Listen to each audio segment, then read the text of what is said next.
Mami,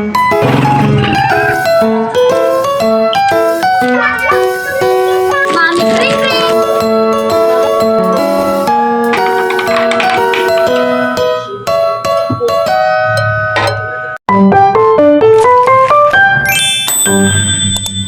Magandang buhay! This is Sir Bicolanong Mommy Kring Kring! Kadarating nga lang namin ito mga mare galing trabaho at talagang pagod na pagod ang person. Hindi naman gaanong madami ang trabaho ngayon mga mare sa opisina pero parang pangaramdam ko talaga ay pagod ako gawa nga siguro ng biyahe. Daling pahinga nga lang yan mga mare tapos nag-asikaso nga ako para bumili nga ng tinapay. Ang kain ko kasi mga mare ay alas 12 pa tapos hindi na nga nasundan. Mga alas 5 mahigit na nga ng mga oras na ito mga mare kaya sobrang nakakagutom na nga at nagtingin nga ako ng barya dito sa aking baryahan mga mare at 10 piso na nga lang ang natitira dyan. Naghanap pa nga ako mga mare kaya lang wala na talaga. Pagkakuha ko nga ng 10 piso mga mare ay dumiretso na rin nga ako sa tindahan para bumili ng tinapay. Gusto ko nga mga mare yung tinapay na nabibili sa bakery kasi yung tinapay na nabibili sa tindahan hindi ko talaga minsan gusto ang lasa.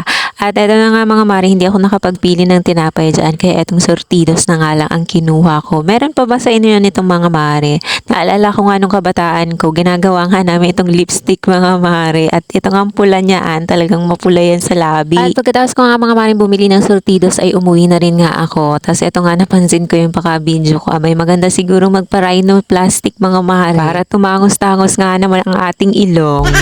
Tapos eto nga mga mare, dumiretso nga muna ako dito sa likod bahay para makichismi sa aking kapatid. Tapos eto nga mga mare, eto nga nagpapa-extend nga yung kapatid kong isa nga dyan at medyo masikip na nga yung daan dyan. Pero siguro naman ay magagawa ng paraan yan. Eto nga lang mga mare ay medyo delikado nga dahil kailangan mo nga sumampa dito sa may balon. Para nga lang ikaw ay makadaan. Dito nga sa may likod mga mare ay nagiging tambayan nga yan ng aking mga nga kami mga mare tapos pupunta nga kami dito sa likod ay naandyan nga yung mga yan naglalaro. Pagkatapos nga mga mare ay bumaba na rin nga ako at nag-asikaso na rin nga ako nitong mangga. Ano ba na yung mangga? Mama pa yung isa.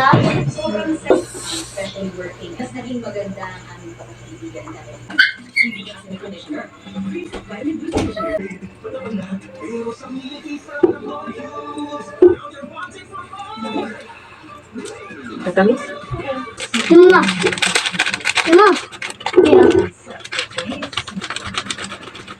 Mama, tataba. Tapos ito nga ang aking anak ay makikikyaw-kyaw nga dyan. Gusto nga siya ang maglagay ng asukal. Kaya ito nga pagbigyan ang hilig ng walang ligalig.